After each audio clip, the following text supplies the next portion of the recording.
नमस्ते विद्यार्थी मित्रांनो, आज आपण मायक्रोसॉफ्ट पॉवर पॉईंटमध्ये तिसरा भाग बघणार आहोत। या तिसऱ्या भागामध्ये आपण पॉवर पॉईंटमधील ट्रान्झॅक्शन आणि ॲनिमेशन हे जे दोन टॅब आहेत, या दोघी टॅबचे आज आपण लेक्चर बघणार आहोत। त्यासाठी मी एक पॉवर पॉईंटची फाईल तयार केलेली आहे, जी तुमच्यासमोर आता ही फाईल दिसत असेल। ही फाईल आपण होम, इन्सर्ट आणि डिझाइन या तीन टॅबचा वापर करून ही फाईल तुमच्या समोर आपण बनवलेली आहे। आता या तिघ स्लाइडला आपल्याला ट्रान्झॅक्शन आणि ॲनिमेशन इफेक्ट अप्लाय करून ते प्रेझेंटेशन आपल्याला सादर करायचं आहे। मग आता ट्रान्झॅक्शन हा जो इफेक्ट असतो पॉवर पॉईंटमध्ये, तर तो ट्रान्झॅक्शन इफेक्ट हा सिलेक्ट केलेल्या स्लाइडसाठी असतो, पूर्ण स्लाइडसाठी। म्हणजे ज्यावेळेस प्रेझेंटेशन ऑन होतं त्यावेळेस आपण ती स्लाइड कशा स्वरूपात ओपन झाली पाहिजे किंवा ओपन व्हायला पाहिजे याचं नियोजन करणं म्हणजे ट्रान्झॅक्शन इफेक्ट देणं होय। आता इथे ट्रान्झॅक्शन इफेक्ट या ठिकाणी आपण बघू शकतो। या ॲरोला क्लिक केल्यावर हे संपूर्ण तुमच्या स्लाइडसाठी ट्रान्झॅक्शन इफेक्ट आहेत। मग या ठिकाणाहून समजा उदाहरणार्थ मला इथे फॉल ओव्हर हा जो आहे हा इफेक्ट मी इथे अप्लाय करून बघणार आहे। तो इफेक्ट अशा पद्धतीने अप्लाय होईल। तुम्हाला दुसरा हवा असेल दुसरा पण घेऊ शकता तुम्ही। त्या इफेक्टला एक वेळा क्लिक करायचा आहे। जो इफेक्ट तुम्ही लास्टला अप्लाय केलेला असेल तोच इफेक्ट त्या स्लाइडला लागू होईल। जोपर्यंत तुम्ही फायनल करत नाही तोपर्यंत तो इफेक्ट या ठिकाणी अप्लाय होत नाही। तुम्हाला अजून वाटतं की नाही दुसरा हवा आहे, उदाहरणार्थ इथे रिपल नावाचा जो आहे तो घेणार आहोत आपण अशा पद्धतीने। आता हा रिपल नावाचा घेतल्यानंतर इथे इफेक्ट ऑप्शन नावाचा पण एक पर्याय आहे बघा। इथे गेल्यावर हा रिपल ऑप्शन तुम्ही वेगवेगळ्या पद्धतीने पण सेट करू शकता। फ्रॉम बॉटम लेफ्ट हा एक पर्याय आहे, from bottom right, from top right किंवा फ्रॉम टॉप लेफ्ट। आता इथे मी फ्रॉम बॉटम लेफ्ट याला क्लिक करेल, म्हणजे लेफ्टकडून ते ट्रान्झॅक्शन इफेक्ट त्या स्लाइडसाठी अप्लाय होईल। किंवा मग इथून तुम्ही फ्रॉम टॉप राईट कॉर्नर असा पण ऑन करू शकता। ठीक आहे, आपण हा इफेक्ट या स्लाइडसाठी फिक्स करणार आहोत। ओके, हे झालं ट्रान्झॅक्शन इफेक्ट। नंतर आता ॲनिमेशन इफेक्ट कशासाठी? आता त्या स्लाइडमध्ये जे कंटेंट आहेत, म्हणजे उदाहरणार्थ हे आर्यन कम्प्युटर्स हे नाव, त्यानंतर त्यांचा पत्ता या ठिकाणी, हे दोन जे बॉक्स आहेत त्या बॉक्ससाठी आपण ॲनिमेशन इफेक्ट लागू करणार आहोत। ॲनिमेशन इफेक्ट हे स्लाइडमधील असलेल्या कंटेंटसाठी असतं आणि ट्रान्झॅक्शन इफेक्ट हा संपूर्ण स्लाइडसाठी असतो। तर सुरुवातीला ट्रान्झॅक्शन इफेक्ट देणं गरजेचं असतं आणि नंतर ॲनिमेशन इफेक्ट आपण त्या स्लाइडमधील कंटेंटसाठी देऊ शकतो। मग आता इथे ॲनिमेशन इफेक्टमध्ये पहिल्यांदा तुम्हाला कोणतं नाव शो झालं पाहिजे? पहिल्यांदा तर आपल्याला जे नाव आहे ते क्लासचं नाव आधी या ठिकाणी शो व्हायला पाहिजे। म्हणून मी सुरुवातीला या क्लासच्या नावाला ॲनिमेशन इफेक्ट या ठिकाणाहून देणार आहे। त्यासाठी तुम्हाला हे आर्यन कम्प्युटर जे नाव आहे ते बरोबर सिलेक्ट करावं लागेल फोर हेड ॲरोने, किंवा मग तुम्ही असं माऊसच्या साहाय्याने ते नाव परिपूर्ण सिलेक्ट करू शकतात। सिलेक्ट केल्यानंतर या ठिकाणी ॲनिमेशन इफेक्ट आहेत बघा, इथे मोर इफेक्टमध्ये जायचं आहे। मोर इफेक्टमध्ये गेल्यावर हे संपूर्ण जे इफेक्ट आहे ते तुम्ही ह्या नावासाठी देऊ शकतात। आता हे सिलेक्ट केल्यानंतर ॲनिमेशन इफेक्टमधून तुम्हाला जो ॲनिमेशन इफेक्ट हवा आहे त्या ॲनिमेशन इफेक्टला एकदा क्लिक करायचं। क्लिक केल्यानंतर लगेच तुम्हाला तो इफेक्ट इथे शो होताना दिसेल। तुम्हाला जोपर्यंत इफेक्ट चूज होत नाही तोपर्यंत तुम्ही ते इफेक्ट चेंजेस करून बघू शकतात। ग्रो अँड टर्न हे असं दिसेल,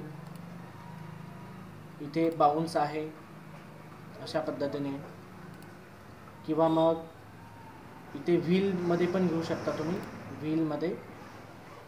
आता व्हील निवडल्यानंतर इथे इफेक्ट ऑप्शनमध्ये पुन्हा काही ऑप्शन्स आहेत बघा, तिथून पण तुम्हाला ऑप्शन निवडता येतील. इथे इफेक्ट ऑप्शनमध्ये जायचं आहे आणि 2 स्पोक, 3 स्पोक किंवा इथे 4 स्पोक आहे, 8 स्पोक आहे, अशा पद्धतीने ते नाव तुमच्या समोर प्रेझेंटेशनच्या वेळेस दिसेल. प्रेझेंटेशनच्या वेळेस कसं दिसेल ते पण मी इथे तुम्हाला शो करून दाखवणार आहे. इथे आपण वेगळा इफेक्ट घेणार आहोत. हा इफेक्ट आता अजून जास्त इफेक्ट बघण्यासाठी तुम्हाला इथे एक ऑप्शन आहे बघा, मोर एंट्रान्स इफेक्ट नावाचा. इथे तुम्ही क्लिक करायचं आहे. तिथे क्लिक केल्यानंतर हे संपूर्ण इफेक्ट आपल्या समोर दिसतील. इथून मी स्ट्रेच नावाचा घेईल किंवा इथे क्रेडिट हे खालून इफेक्ट येतो तो, हे बघा खालून हळूहळू नाव येत आहे. फ्लॉट घेऊ शकता तुम्ही. ओके, हा इफेक्ट आपण अप्लाय करू. ओके म्हणायचं आहे. हा इफेक्ट बघण्यासाठी आपल्याला स्लाइड शोमध्ये जावं लागेल, परंतु तिकडे जाण्याच्या आधी अजून जे काही उर्वरित इफेक्ट आपल्याला द्यायचे असतील ते आपण या ठिकाणाहून देऊन घेणार आहोत. पुन्हा इथे ॲड्रेस जो आहे तो सिलेक्ट करणार आहे आपण आणि ॲड्रेसला इथे फ्लाय इन नावाचा ॲनिमेशन इफेक्ट मी अप्लाय करणार आहे. ओके, आता दुसऱ्या स्लाइडसाठी आपण इफेक्ट देणार आहोत. पहिल्या स्लाइडचे इफेक्ट झालेले आहेत ते बघण्यासाठी इथे तुम्हाला दिसतंय बघा, इथे स्टार दिसत असेल, त्याला प्ले ॲनिमेशन असं म्हणतात. त्या स्लाइडसाठी जे तुम्ही ॲनिमेशन इफेक्ट दिले असतील, काही ट्रान्झॅक्शन इफेक्ट दिले असतील ते तुम्ही इथून बघू शकता. एकदा क्लिक करायचं आहे. तिथे क्लिक केल्यानंतर तुम्ही बघू शकता अशा पद्धतीने स्लाइड तुमच्या समोर प्रेझेंटेशनच्या वेळेस ओपन होताना दिसेल. सो सेकंड स्लाइडला आपण इफेक्ट देणार आहोत. मी मगाशी तुम्हाला सांगितलं की ट्रान्झॅक्शन इफेक्ट हा आधी स्लाइडसाठी देणं गरजेचं आहे. मग आपल्याला पुन्हा कुठे जावं लागेल, ट्रान्झॅक्शनमध्ये, आणि या दुसऱ्या स्लाइडसाठी आधी ट्रान्झॅक्शन इफेक्ट आपल्याला सेट करावा लागेल. तिथे मोरमधून आपण घेणार आहोत. परीक्षेला तुम्हाला प्रश्न ट्रान्झॅक्शन आणि ॲनिमेशन इफेक्टसाठी प्रश्न येतात, त्यामुळे व्यवस्थित लक्ष देऊन तुम्ही या ठिकाणी बघायचं आहे. इथे अनकवर नावाचा देईल मी, अनकवर, आणि त्याच्यात पण ऑप्शन आहे फ्रॉम टॉप, फ्रॉम लेफ्ट, त्यानंतर फ्रॉम राईट पण आहे, फ्रॉम बॉटम, खालून ओपन होताना दिसेल ती स्लाइड, किंवा वेगळा पण देऊ शकता तुम्ही. या ठिकाणी मी एक डोअर किंवा मग क्यूब किंवा गॅलरी पण घेऊ शकता तुम्ही, गॅलरी टाईप, अशा पद्धतीने. ठीक आहे, गॅलरी आपण अप्लाय करणार आहोत. हे स्लाइडसाठी इफेक्ट दिला आपण. आता स्लाइडमध्ये जे कंटेंट आहे त्यासाठी आपल्याला ॲनिमेशन इफेक्ट द्यावे लागतील. पुन्हा मला ॲनिमेशन टॅबला जावं लागेल. ॲनिमेशन टॅबला गेल्यानंतर इथे लिस्ट ऑफ कोर्सेस हे जे नाव आहेत हे सिलेक्ट करावे लागतील. सिलेक्ट केल्यानंतर इथे ॲनिमेशनमधून तुम्ही मोर बटनाला जाऊन इथून ते इफेक्ट निवडायचे आहेत. इथे मी ग्रो अँड टर्न नावाचा इफेक्ट अप्लाय करेल. ओके, लिस्ट ऑफ कोर्सेससाठी आपण हा ॲनिमेशन इफेक्ट चूज केलेला आहे. उर्वरित जे कंटेंट आहेत, जे कोर्सेसची यादी आहे ती पूर्ण तुम्हाला सिलेक्ट करावी लागेल, किंवा तुम्ही एक एक याला पण वेगवेगळा देऊ शकता. जसं की मी इथे MSCIT सिलेक्ट केलं, MSCIT सिलेक्ट केलं, मला MSCIT साठी वेगळा इफेक्ट हवा आहे, फ्लाय इन हवा आहे, खालून यायला पाहिजे. नंतर टॅली जे आहे ते सिलेक्ट करेल मी, ते वेगळ्या पद्धतीने यायला पाहिजे, बाउन्समध्ये पाहिजे. ओके, DTP असेल त्याला सिलेक्ट करा, ते पण फ्लाय इनमध्ये पाहिजे, खालून हे असेल त्याला सिलेक्ट करा. इथे पुन्हा मोर एंट्रान्समध्ये जायचं आहे. मोर एंट्रान्समध्ये गेल्यावर तुम्हाला भरपूर इफेक्ट दिसतील बघा. हे बॉक्स बाजूला ठेवा, इथे वाईप करा, तिथेच दिसेल ते.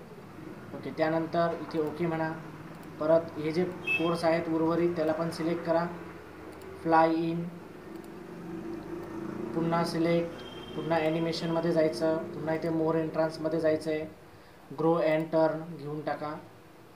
ओके, आता लास्ट राहिलेला आहे त्याला पण सिलेक्ट करून आपण ॲनिमेशन इफेक्ट त्यासाठी देणार आहोत.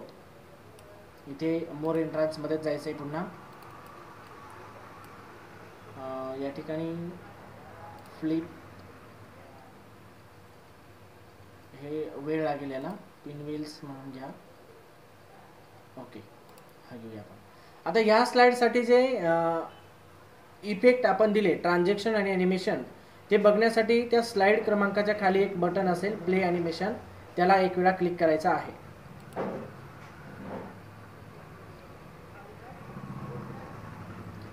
आपण बघू शकतो अशा पद्धतीने आपण त्या सेकंड स्लाइडला इफेक्ट दिले होते आणि ते आपल्या समोर आता प्रेझेंट होत आहेत.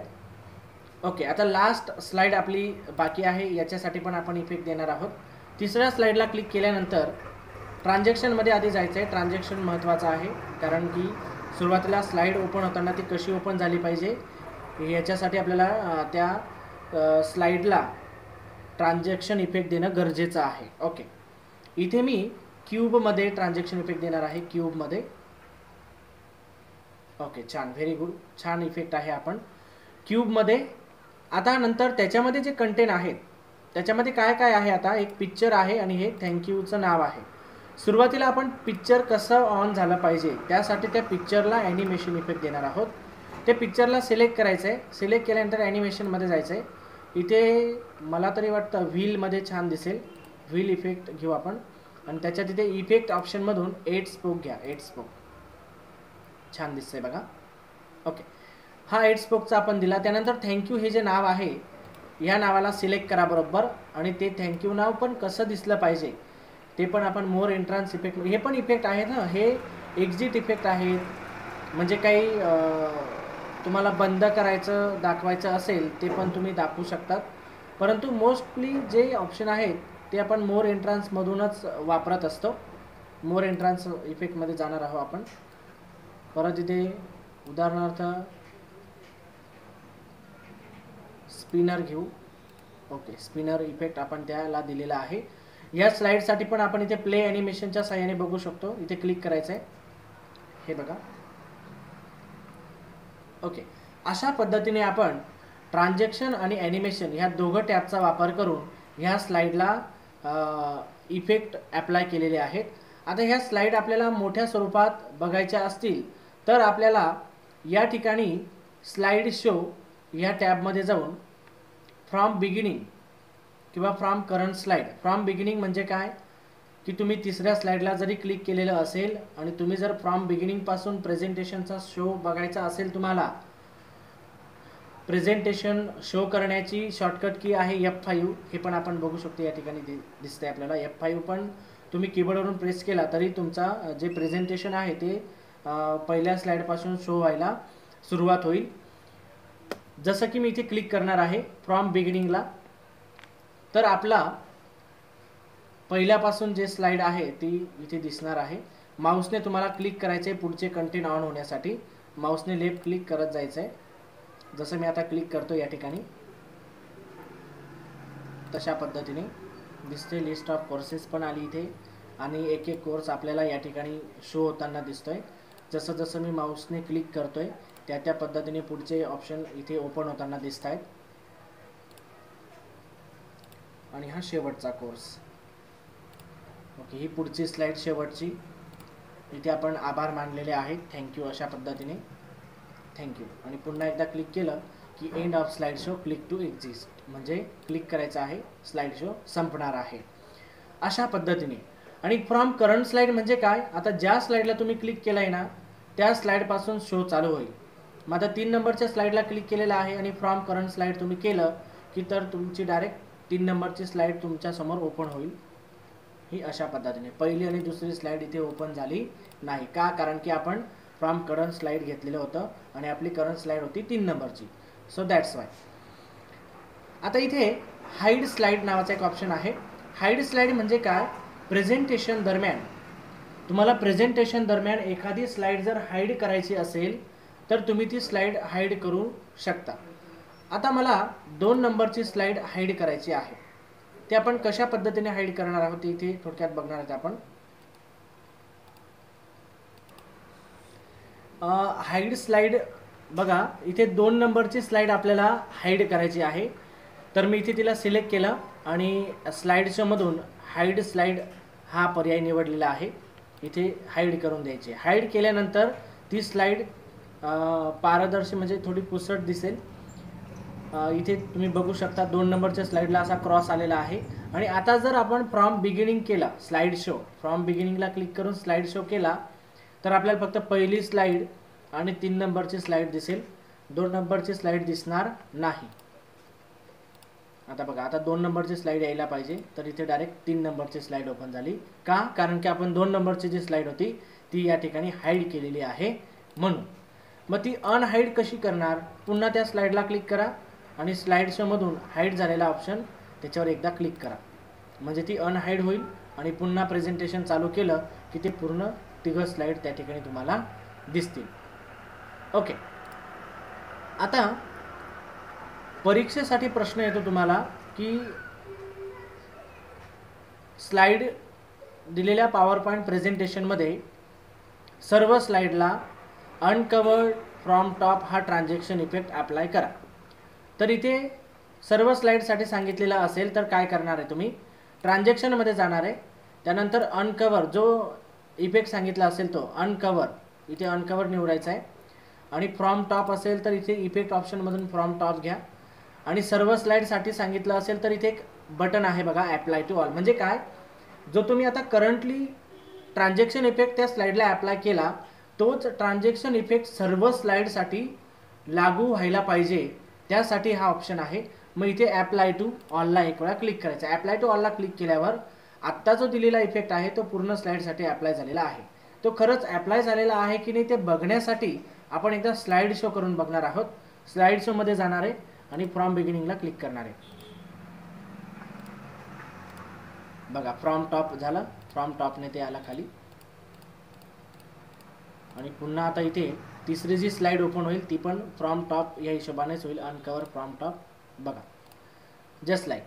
आणि प्रेझेंटेशन चालू असताना तुम्हाला मध्येच ते प्रेझेंटेशन थांबवायचं असेल तर कीबोर्डवरून एस्केप की जी आहे, कीबोर्डवरची 1 नंबरची की, ती तुम्ही प्रेस करायची आहे. तर हव्या म्हणजे पाहिजे ज्या ठिकाणी तुम्ही स्लाइड शो चालू असेल त्याच ठिकाणी स्लाइड शो थांबवून आणि आपण मेन प्रेझेंटेशनमध्ये रिटर्न येत असतो. अजून मी या ठिकाणी तुम्हाला काही ऑप्शन सांगणार आहे. हे अप्लाय टू ऑल समजलं असेल. काही स्लाइड ज्या आहेत त्या आपल्याला टाईम इफेक्ट अप्लाय करायचा असतो. टाईम इफेक्ट असा की दुसरी स्लाइड अशी दिसली पाहिजे, दुसरी स्लाइड पहिल्या स्लाइडच्या 10 सेकंदांनी दिसली पाहिजे. म्हणजे पहिली स्लाइड आपली 10 सेकंद चालली पाहिजे, 10 सेकंद नंतर मग दुसरी स्लाइड दिसायला पाहिजे, असा टाईम इफेक्ट आपण अप्लाय करायचा आहे.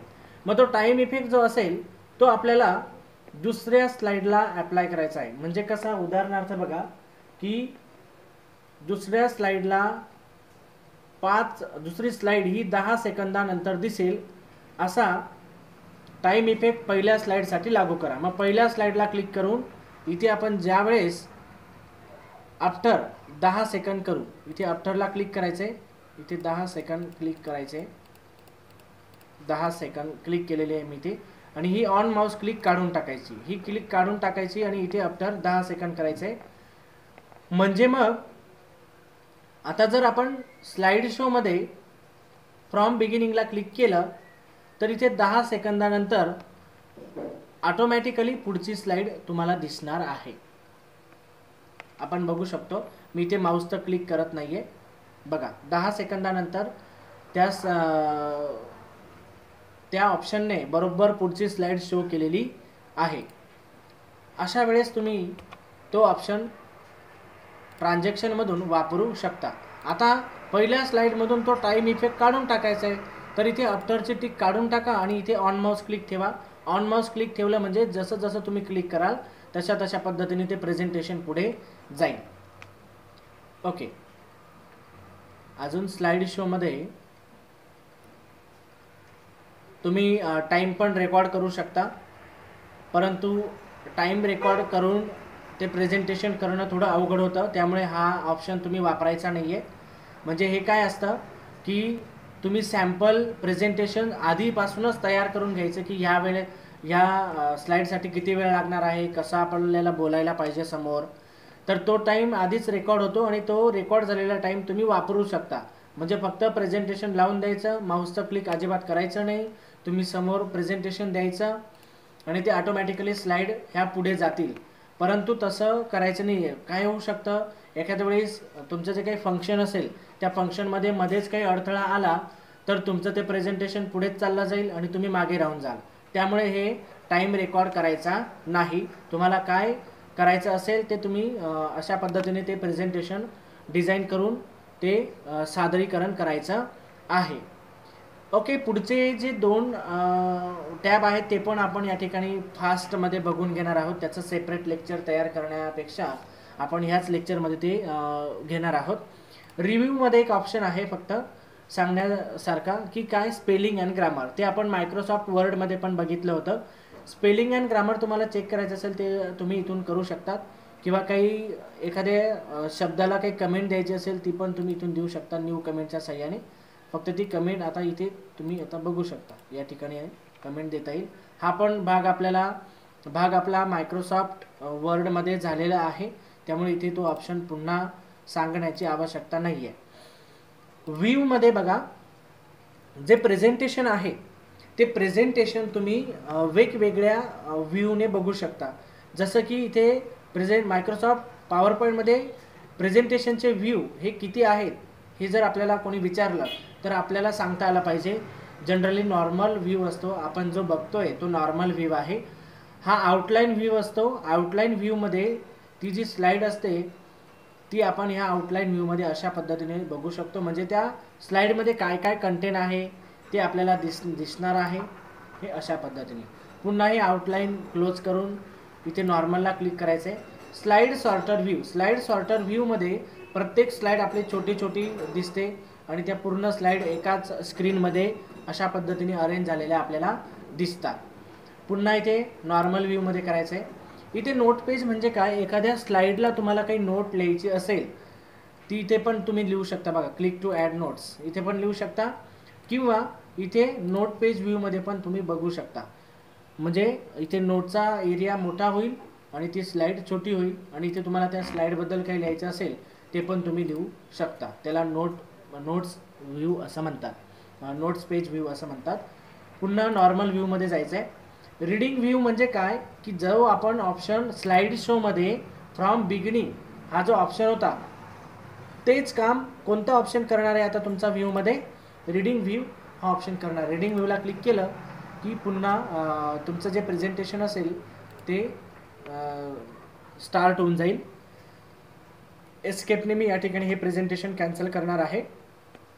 पुढचा ऑप्शन आहे रुलर लाईन. इथे मास्टर्स व्ह्यू आहे. या मास्टर्स व्ह्यूमध्ये काय होतं की तुम्ही एका स्लाईडमध्ये बदल केला की तो बदल पूर्ण स्लाईडमध्ये होऊन जाईल. जसं की स्लाईडचं बॅकग्राऊंड बदलणं, किंवा स्लाईडला थीम लागू करणं, किंवा एखादं लेआउट अप्लाय करणं, ते आपण मास्टर स्लाईडमधून काम करत असतो. इथे शोमध्ये बघा, रुलर लाईन ऑन करायची आहे. रुलर लाईन जशी ऑन केली तशी तुमची रुलर लाईन या ठिकाणी दिसेल. जशी रुलर लाईन आपल्याला मायक्रोसॉफ्ट वर्डमध्ये आपण बघितली होती ती आपण हाईड आणि शो करू शकतो अशा पद्धतीने. ग्रीड लाईन असतील, ग्रीड लाईन ह्या बारीक बारीक दिसतात. आता दिसत असतील बघा तुम्हाला इथे या बारीक बारीक ग्रीड लाईन. याचा वापर काय की मध्ये जे काही कंटेंट असेल तुमचं ते तुम्ही ग्रीड लाईनच्या साह्याने बरोबर अरेंज करू शकता. तुम्हाला बरोबर ते ठेवता येईल. त्यासाठी आपण ग्रीड लाईनचा वापर करत असतो. ते ग्रीड लाईन मी या ठिकाणी काढून टाकणार आहे. ग्रीड लाईन काढून टाकल्यावर पूर्ण प्लेन दिसतंय बघा आपल्याला इथे. जर मी ऑन केल्या तर इथे बारीक बारीक डॉटेड लाईन तुम्हाला दिसत असतील, त्यालाच ग्रीड लाईन असं म्हणतात. ह्या काढून टाका. गाईडलाईन म्हणजे काय, फक्त 2च रेषा येतील. एक उभी रेषा येईल आणि एक आडवी रेषा येईल, त्याला गाईडलाईन्स म्हणतात. ह्या गाईडलाईन पण तुम्ही ऑन ऑफ करू शकता तुमच्या कामासाठी. ह्या कामामध्ये मदत करण्यासाठी तुम्हाला वापरात येऊ शकता. ही ग्रीड लाईन पण इथून काढून टाका. ओके, रुलर लाईन आहे, तुम्हाला हवी असेल ती राहू द्या, नाहीतर मग इथून पण काढून टाकू शकतो. तेवढंच प्रेझेंटेशन आपलं मोकळं दिसेल. पुढे आहे बघा झूम टूल. ही प्रेझेंटेशन तुम्हाला किती टक्क्यामध्ये झूम करून बघायचं आहे ते झूम आपण इथून पण बघू शकतो. बघा हे स्टेटस बारवरती हे झूम आता जनरली 61% आपण दिलेलं आहे. ते 61% दिसते आपल्याला. ती झूम लेवल तुम्हाला मोठी करून बघायची असेल करू शकता. झूममध्ये जायचं आहे. इथे ऑलरेडी फिट आहे. फिटमध्ये 61% झूम असतो. तुम्हाला तो 66% पाहिजे, ओके म्हणा. 66% मध्ये दिसेल. पुन्हा झूम करायचा आहे. 200% ओके करा. 200% झूम करून तुम्ही ते प्रेझेंटेशन बघू शकता. या स्क्रोल हॉरिझॉन्टल स्क्रोलच्या साहाय्याने तुम्ही इकडे तिकडे करून ती स्लाईड बघता येईल आणि व्हर्टिकल स्क्रोलच्या साहाय्याने तुम्ही मला वरती खाली करून पण ती स्लाईड बघता येईल. ओके. पुन्हा फिट टू विंडो करायचं. फिट टू विंडोमध्ये क्लिक केलं की तुमची स्लाईड पूर्ण ती फिट होऊन जाणार आहे. आता हे प्रेझेंटेशन आपण कलरमध्ये बघतोय. ते कलरमध्ये का आहे, कारण की इथे कलर आणि ग्रेस्केलमधून कलर हा ऑप्शन निवडलेला आहे म्हणून. इथे ग्रेस्केलमध्ये हवं असेल तुम्हाला, इथे ग्रेस्केलला एकदा क्लिक करायचं आहे. ग्रेस्केलला क्लिक केल्यावर पूर्ण जे प्रेझेंटेशन असेल ते तुमचं ब्लॅक अँड व्हाईटमध्ये होऊन जाईल, ग्रेस्केलमध्ये होऊन जाईल. पुन्हा हे ग्रेस्केलचं आपण बॅक टू कलर व्ह्यूमध्ये करू शकतो. त्या ऑप्शनला क्लिक करायचं आहे. पुन्हा आपलं जे कलर असतील त्या कलरमध्ये ते प्रेझेंटेशन या ठिकाणी आपल्याला दिसणार आहे. आता पुन्हा व्ह्यूमध्ये ब्लॅक अँड व्हाईट शेवटचा ऑप्शन. ब्लॅक अँड व्हाईट या ऑप्शनला जर तुम्ही क्लिक केलं, या ठिकाणी क्लिक करायचे, तर ते प्रेझेंटेशन पूर्ण ब्लॅक अँड व्हाईट दिसणार आहे अशा पद्धतीने. पण जनरली इथे कलर व्ह्यूच असू द्या, back to colour view. Okay. अशा पद्धतीने आपलं पॉवर पॉईंटचं जे लेक्चर होतं ते या ठिकाणी संपलेलं आहे. मी फाईलमध्ये काही ऑप्शन्स आहेत ते तुम्हाला सांगू इच्छितो. इथे फाईलमध्ये सेव्ह ॲज, आता हे प्रेझेंटेशन तुम्हाला सेव्ह करायचं आहे. फाईलमध्ये जाऊन एकदा सेव्ह म्हणायचं, इथे सेव्ह म्हणायचं आहे. हे RM कम्प्युटर्स ऑलरेडी आपण सेव्ह केलेली एक फाईल आहे, फक्त तिथे सेव्ह झाली. आता हीच फाईल आपल्याला वेगळ्या पद्धतीने सेव्ह करायची असेल, म्हणजे वेगळ्या फॉर्मॅटमध्ये सेव्ह करायची असेल, तर सेव्ह ॲजमध्ये जायचं आहे. सेव्ह ॲजमध्ये गेल्यावर ब्राउज म्हणायचं आहे आणि इथे सेव्ह ॲज टाईप. पॉवर पॉईंटचा हा जो प्रकार आहे, हा प्रकार आपण PDF मध्ये कन्वर्ट करू शकतो किंवा इथे पॉवर पॉईंट व्हिडिओ पण व्हिडिओचा पण ऑप्शन आहे, ते पण तुम्हाला करता येईल. हे बघा, पॉवर पॉईंट शो म्हणून पण सेव्ह करू शकतो. आता हे आपण पॉवर पॉईंट शो म्हणून सेव्ह करणार आहे डेस्कटॉपवरती. इथे डेस्कटॉपवरती क्लिक करा आणि ही फाईलला तेच नाव असू द्या आणि पॉवर पॉईंट शो असा त्या फाईलचा टाईप आपण निवडलेला आहे आणि ते सेव्ह म्हणायचं आहे. सेव्ह म्हटल्यावर ती फाईल पॉवर पॉईंट शोने सेव्ह झालेली आहे. आता इथे ही क्लोज करून द्या. क्लोज केल्यानंतर आपलं जे प्रेझेंटेशन आहे ते इथे आलेलं आहे बघा डेस्कटॉपवर. पॉवर पॉईंट शो हा टाईप आपण घेतलेला आहे, तिथे दिसेल बघा, टाईप दिसतोय Microsoft power point slide show. इथे राईट क्लिक करून जर आपण इथे शो म्हटलं, शो म्हटल्यावर डायरेक्ट ते प्रेझेंटेशन काय होईल, शो व्हायला सुरुवात होईल. क्लिक केलं, डायरेक्ट प्रेझेंटेशन शो होईल. का? कारण की आपण त्या फाईलचा टाईप काय केलेला आहे, पॉवर पॉईंट शो म्हणून सेव्ह केलेला आहे म्हणून. ओके, एस्केपने मी ते बंद केलेलं आहे. अशा पद्धतीने आपला मायक्रोसॉफ्ट पॉवर पॉईंटचं लेक्चर संपलेलं आहे. धन्यवाद.